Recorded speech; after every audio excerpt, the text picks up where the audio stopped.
Hey guys, good morning to all of you. Welcome back to my channel. अगर subscribe नहीं किया तो subscribe कर लीजिए। टेलीग्राम चैनल पे आपको पीडीएफ मिल जाएगी वायु क्लासेस पे, इस न्यूज़पेपर की और इंडियन एक्सप्रेस न्यूज़पेपर की।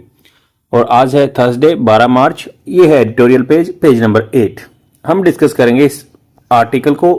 इस आर्टिकल को डिस्कस करने से पहले हम कुछ वोकेबलरी वर्ड जान लेते हैं जो जनरली आपको एग्जाम में मिलते हैं। तो कुछ वोकेबलरी वर्ड जो आपके बैंकिंग या एसएससी एग्जाम में बहुत ही यूजफुल है वो देखते हैं। पहला वर्ड है एक्सल्टेंट। एक्सल्टेंट एक्सल्टेंट का मतलब होता है being in A state of great Joy, मतलब काफी खुश आदमी। एक्सल्टेंट जॉय में हो और एक्सट्रीम हैप्पीनेस हो। सिनोनिम क्या होंगे? जुबिलेंट। बोलते हैं जुबिलेंट आदमी है। तो ऐसे ही तरीका है स्पोकन इंग्लिश सुधारने का। इनको आप अपने कन्वर्सेशन में यूज करने की कोशिश कीजिए। वर्नेकुलर लैंग्वेज में जो आप लोकली लैंग्वेज बोलते हैं, मान लो आप हरियाणवी हैं, हरियाणवी लैंग्वेज बोलते हैं, तो ऑटोमेटिकली इसको यूज करने लग जाइए। बोलिए कि भाई ये बहुत जुबिलेंट आदमी है, ये बहुत he was in the state of exultant. Exultant में था, खुशी की अवस्था में था। तो जुबिलेंट, इलेटेड। इलेटेड काफी खुश होता है, सिनोनिम है ये। एंड ट्रायम्पेंट। ट्रायम्फ वैसे जीत होती है, बट उसके आगे HANT लगा देंगे तो जो जीत की खुशी, ट्रायम्फ। ओवरजॉयड मतलब काफी ज्यादा खुश, ओवरजॉयड। ये इसके सिनोनिम होंगे। एंटोनिम्स क्या होगा? एंटोनिम्स होंगे डिप्रेस्ड, जो दुखी हो, डिप्रेशन में हो, तनाव में हो। सोरोफुल, दुख से भरा हुआ हो, सोरोफुल। या ग्लूमी हो, निराशाजनक हो, ग्लूमी एंड मिजरेबल, जो बिल्कुल दयनीय व्यवस्था में हो। डिप्लोरेबल भी बोल सकते हैं। अब नेक्स्ट है स्टैंडिंग ओवेशन। काफी कॉमन वर्ड है, कल भी हमने जाना था। Standing ovation. स्टैंडिंग ओवेशन मतलब किसी आदमी की खड़ा होकर कोई प्रशंसा करता है, तालियां बजाता है, ये बोलते हैं फॉर्म ऑफ अपलोज। अपलोज होता है किसी की प्रशंसा करना, applause. Where the audience stand up to show great praise and appreciation for the performance. अब जैसे ये है कि इसके सिनोनिम क्या होंगे? अकोलेड। अकोलेड, अकोलेड किसी की प्रशंसा करना, अकोलेड करना। प्लोडिट्स, प्लोडिट्स। चीयर्स, चीयर्स बोलते हैं कई बार जब कोई ड्रिंक वगैरह लेता है। अक्लेमेशन, उसका मतलब खुशी होता है, प्रशंसा होता है किसी की। तो अक्लेमेशन, अक्लेमेशन, प्लोडिट्स, चीयर्स, अकोलेड, ये सिनोनिम है। एंटोनिम्स क्या होंगे? बुकिंग।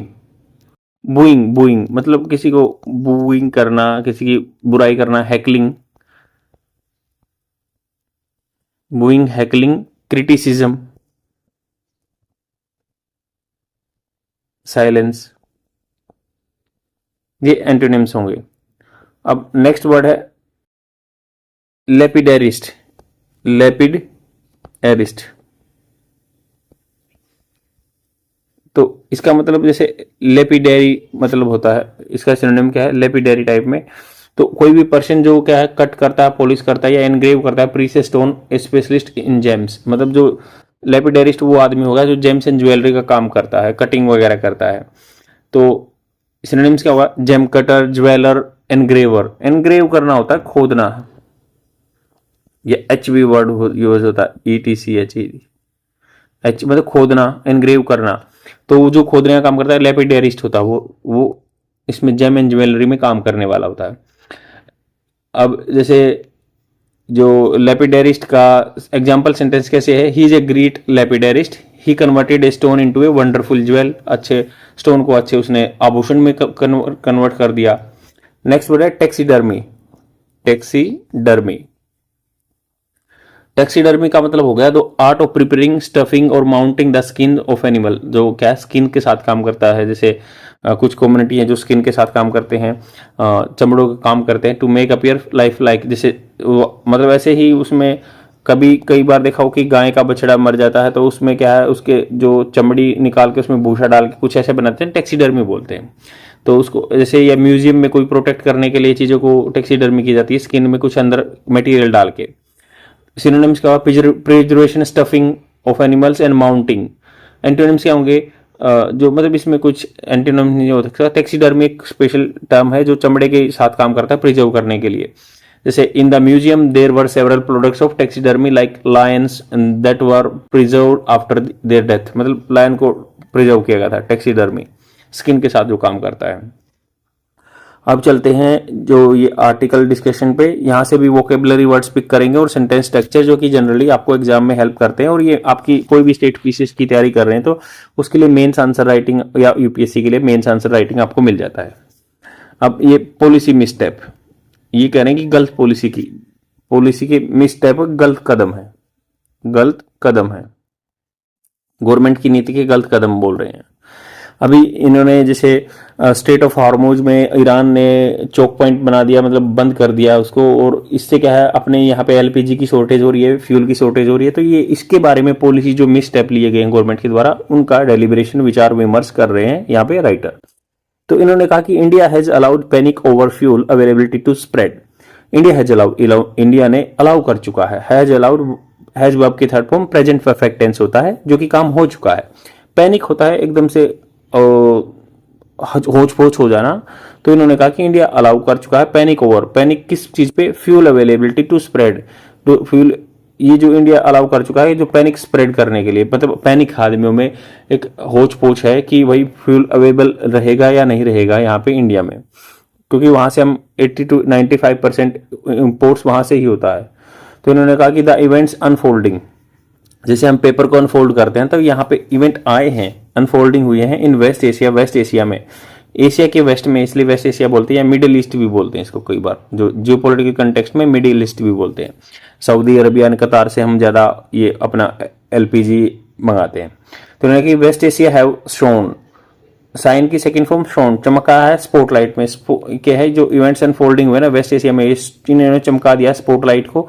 स्पॉटलाइट जैसे कई बार मूवी में देखा हो कि उसी बंदे पे गोल गोल सी लाइट लगती है, स्पॉटलाइट मतलब मेन चीजों में ला दिया, not only on India's energy security, न केवल इंडिया की एनर्जी सिक्योरिटी को लेकर बट आल्सो इसके साथ on its policy preparedness and communication strategy, और इसके साथ जो इसकी पॉलिसी नीति की प्रीपेयर्डनेस है, पहले से ही तैयार करना, प्रिपेयर्डनेस और कम्युनिकेशन या जो अपना एक संचार करना, स्ट्रेटजी, नीति इन टाइम्स ऑफ क्राइसिस, कैसे ये, तो मतलब ये कह रहे हैं कि जो इशू हुआ ना, ये क्रिटिसाइज कर रहा है गवर्नमेंट की पॉलिसी को कि पॉलिसी बनानी अच्छी नहीं आई, बात करनी अच्छी नहीं आई, और ये स्पॉटलाइट में आ जाता है, जो कि एनर्जी सिक्योरिटी को लेके भी हम थोड़ा सा ड्विंडल कर रहे हैं, डगमगा रहे हैं। With India importing close to 90% of its oil need, oil जो हमारे यहाँ पे जरूरत रहती है उसकी 90% हम इंपोर्ट खरीदारी ही करते हैं। इट इज नेचुरल, ये स्वाभाविक बात है कि एनी डिसरप्शन, अगर कोई बाधा आती है, डिसरप्शन होता है बाधा, टू सप्लाई चेन, जो सप्लाई की एक चेन बनी हुई है उसमें बाधा आती है, would hit it hard, would मतलब फ्यूचर में करेगी, श्योर नहीं है इसलिए वुड यूज हुआ है, श्योर होता तो विल होता, हिट इट हार्ड बहुत ही तेजी से झटका देगी। The straight of हार्मोज, straight of हार्मोज क्या है, जो एक चोक पॉइंट है, चोक पॉइंट क्या है, गल्फ ऑफ ओमान को ये यहाँ पे पर्शियन गल्फ से जोड़ता है, इसको बोलते हैं स्ट्रेट ऑफ हार्मोज। दूसरा एक एरिया यहाँ पे रहता है रेड सी, और जो स्ट्रेट ऑफ यहाँ पे इसको बोलते हैं Strait of Malacca, sorry straight of Malacca नहीं, स्ट्रेट यहाँ पे स्ट्रेट ऑफ हार्मोज है, और यहाँ पे रेड सी जो स्वेज कैनाल वाला इजिप्ट के आसपास का एरिया है, रेड सी और पर्शियन यहाँ पे कौन सी गल्फ है, और इन दोनों को जोड़ता है स्ट्रेट। तो ये दूसरा रास्ता भी अपनाने की बात करते हैं, कई बार चोक पॉइंट हो जाता है। तो आपको कमेंट सेक्शन में डालना है कि ये कौन सी गल्फ बोलते हैं, इसको जो इथियोपिया के पास गल्फ है उसको कौन सी बोलते हैं। तो इन्होंने कहा कि स्ट्रेट ऑफ हॉर्मुज, यहाँ पे स्ट्रेट मतलब क्या होता है, दो जो वाटर बॉडीज को जोड़ता है, और वो बोलते हैं Strait of Hormuz is particularly vital, बहुत ही जरूरी है इन सप्लाई चेन में। To the government credit, government की क्रेडिट की बात करें, जो मतलब जो गवर्नमेंट उधार में लेती है, it has been gradually trying to reduce India oil imports dependence. तो इंडिया बहुत बार चाहता है कि भाई इंडिया की ऑयल डिपेंडेंस पे हम न रहें, और हम यहाँ पे ही कुछ अल्टरनेट करें, इसलिए ब्लेंडिंग करते हैं इथेनॉल की 20% की, ऐसे ऐसे है, या फिर कुछ अल्टरनेट सोर्स ढूंढते हैं, रिन्यूएबल एनर्जी वगैरह। The push for ethanol, ethanol का पुश किया गया, या बायोफ्यूल, या जो जैसे अपने बायो मतलब लाइफ फ्यूल जैसे चीज़ों से बनाते हैं, जैसे जट्रोपा वगैरह से बनाते हैं फ्यूल्स, ये स्टेप इन दिस डायरेक्शन, इस डायरेक्शन में।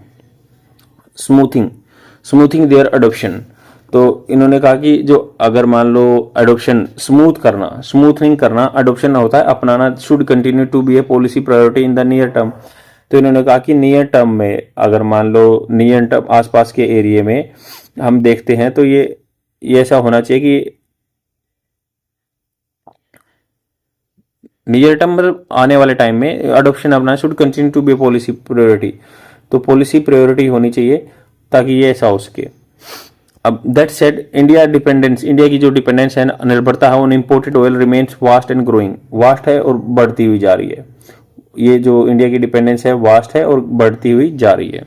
With the economy expanding by 6 to 8% every year, हमारी इकोनॉमी बढ़ती जा रही है क्योंकि हम 4th नंबर पे आ गए ना, जर्मनी को भी पीछे छोड़ के, तो नहीं, ये जापान को पीछे छोड़ के हम 4th नंबर पे आ गए। पहले पे यूएसए है, दूसरे पे चाइना, तीसरे पे जर्मनी और चौथे पे इंडिया आ गया।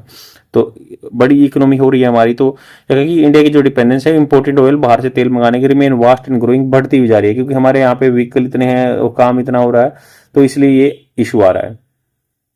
अब देयरफॉर इसलिए मेजर सच एज, कुछ उपाय जो हैं सच एज इथेनॉल या biofuel blending are only likely to be on marginal strategical significance, इनकी बहुत कम जो सिग्निफिकेंस रहेगी, मार्जिनल मतलब थोड़ी सी सिग्निफिकेंस रहेगी, इसकी ज़्यादा इंपॉर्टेंस नहीं रहेगी, मतलब जो उस काम में ये बहुत हम ज़्यादा कर नहीं पा रहे हैं, ये कहने का मतलब है।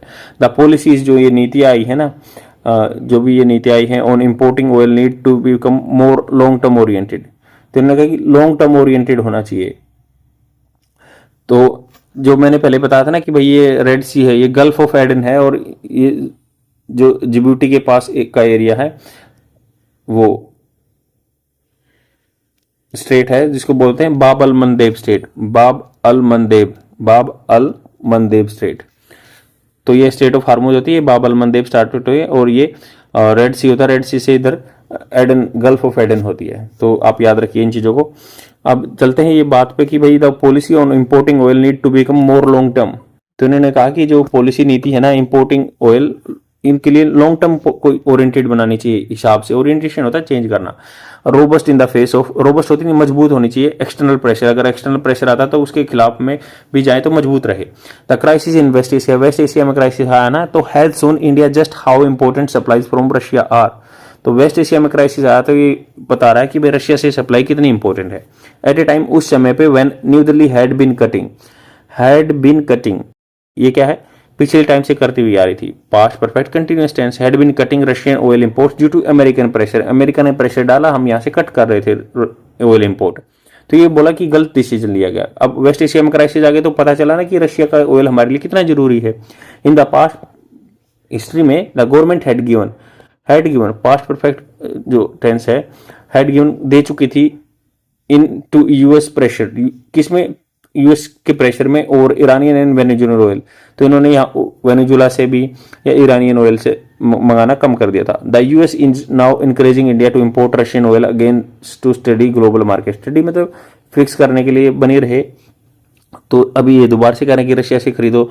द यूएस 50% टैरिफ जो था वर हार्ड टू बियर, बहुत ही मुश्किल था उसको झेलना, but India knew that US supreme court was deliberating on this issue, तो इंडिया जानता था कि इंडिया डेलिब्रेटिव विचार विमर्श कर रहा था यूएस का supreme court, and show could have waited a month, could have मतलब किया जा सकता था, ऐसा किया जा सकता था, एक month wait for its order के लिए। एज थिंग्स स्टैंड, मान लो ऐसी हैं, इंडिया में no longer receive a discount for Russian oil, जैसी अब सिचुएशन बनी हुई ना, इंडिया में मतलब शायद नहीं रिसीव करे, लॉन्गर मतलब लंबे टाइम तक रिसीव करेगा discount from Russian oil. It has squandered होता गवा देना, अपनी चीजों को गवा देना है, गवा चुका है। मॉस्को का ट्रस्ट, विश्वास, रिस्पेक्ट जो सम्मान था from the US is diminishing, कम हो रहा है रिस्पेक्ट यूएस से भी। And a trade deal with its remain distant, और ट्रेड डील मुश्किल लग रहा है कि इसके साथ रिमेन डिस्टेंट, दूर के ख्वाब रह गए हैं, यूएस के साथ ट्रेड डील नहीं हो पाएगी, इन्होंने कहा, राइटर कह रही हैं। अब इन्होंने कहा कि government official have made anonymous बिना नाम के स्टेटमेंट बयान दिए हैं, saying that fuel prices will not be hiked in the response to a higher oil price, तो फ्यूल प्राइस हाई नहीं होंगे। इन्होंने कहा this is as much as a political necessity as a moral one, ये political जरूरत भी है और ये मोरल वन एक नैतिक काम भी है। आफ्टर ऑल मतलब सब फिलहाल जो भी है सब चीजों के पीछे fuel prices were not cut over the last two, fuel prices क्या है कट नहीं हुए पिछले लास्ट 2 और हाफ ईयर में, even when oil prices were comfortable low, तो ऑयल प्राइस लो थे तब भी कम नहीं हुए थे। द प्रधानमंत्री उज्ज्वला योजना, जो प्रधानमंत्री की उज्ज्वला योजना है प्रोवाइडिंग, जिसमें एलपीजी सिलेंडर दिए जाते हैं हाउस होल्ड्स को, has also laid bare how policy does not anticipate crisis. तो ये भी दिखा रहा है कि इन्होंने पॉलिसी लेके आई ये जो और बढ़ा दिया है, सिलेंडर ज़्यादा दे दिए हैं, तो ये ऑटोमेटिकली इन्होंने एंटिसिपेट अनुमान नहीं लगाया क्राइसिस कैसे हो सकता है। House hold have benefited from the प्रधानमंत्री उज्ज्वला योजना but the resultant increase in LPG demand. इससे क्या है, डिमांड एलपीजी की ज्यादा होगी विदाउट ए कॉमन्सरेट इक्वल, उसके बराबर इंक्रीज नहीं हुआ स्टेबल सप्लाई में और रिजर्व में। Has meant that restaurant and hotels are now suffering amid shortage. Amid मतलब शॉर्टेज है और ये सफर कर रहे हैं रेस्टोरेंट या वहां पे, क्योंकि अब गवर्नमेंट ने एसेंशियल कमोडिटी एक्ट 1955 का अमेंडमेंट लेके आए। उससे कहा कि भाई जो ये सप्लाई है ना, पहले जो प्रोपेन एंड ब्यूटेन होता है जो उनको पेट्रोकेमिकल इंडस्ट्री में या फर्टिलाइजर इंडस्ट्री में डाइवर्ट करते हैं, तो इनको पहले यूज करना चाहिए यहाँ पे एलपीजी बनाने के लिए। गवर्नमेंट सॉल्यूशन लेके भी आई है, तो ये इस आर्टिकल में नहीं दिया, ये कल के आर्टिकल में दिया हुआ था। तो इनको क्या है, गवर्नमेंट ने कह दिया कि जो भी रिफाइनरी है, रिलायंस वगैरह है या जितने भी पीएसयूज हैं, सभी क्या है अपने 100% मैक्सिमाइजेशन पे काम कीजिए और प्रोड्यूस कीजिए और पहले घरों की पूर्ति कीजिए, फिर जो पाइप नेचुरल गैस होती है उसकी पूर्ति कीजिए और फिर जो सीएनजी यूज होती है व्हीकल्स में इनके लिए यूज कीजिए। होटल एंड जो कमर्शियल यूज के लिए इसको बैक एंड पे रखिए अभी 1 मंथ के लिए, और 1 मंथ से के बाद सप्लाई आ जाएगी कहाँ से, यूएसए से। तो यूएसए से सप्लाई आने में या जो स्वीडन से या डेनमार्क से सप्लाई आने में 1-2 महीने लग जाते हैं, यहाँ से शिप जाएगा फिर वहां से लेके आएगा, तो ये इशू चल रहा है। तो ये सॉल्यूशन दिए हुए हैं। Finally the policy of the government so far, so मतलब अब तक communicate only through the off record briefings. Off record मतलब कोई ऑफिशियल स्टेटमेंट नहीं आया, ऑफ रिकॉर्ड है, ऐसे ही ब्रीफिंग आई है, ओकेजनल ट्वीट्स हुए हैं। Has meant panic over the fuel availability has spread faster than the warranted जो ऑथराइज है उससे ज्यादा ये स्प्रेड फैल रहा है कि भाई तेल महंगा हो जाएगा। ट्यूसडे इंटर मिनिस्ट्रियल प्लेन्स, मिनिस्ट्रियों के बीच में प्रेस कॉन्फ्रेंस हुई थी, केम डेज लेट, एक दिन बाद आई, मतलब नो क्वेश्चंस वर टेकन, कोई क्वेश्चन नहीं लिए गए। क्लियर एंड अकाउंटेबल जिम्मेवारी वाला सिस्टम, कम्युनिकेशन वाज नीडेड, जरूरत था येट मिसिंग, फिर भी मिस है। The government crisis communication needs more work. तो गवर्नमेंट का जो क्राइसिस कम्युनिकेशन है उसकी जरूरत है कि भाई अभी इस पे और ज्यादा काम करने की जरूरत है। आई होप आपको समझ में आया होगा, अच्छे से समझाने की कोशिश की है और तो वीडियो थोड़ा सा लंबा हो गया। Thanks for your precious time, like and comment करके जरूर जाना। बाय।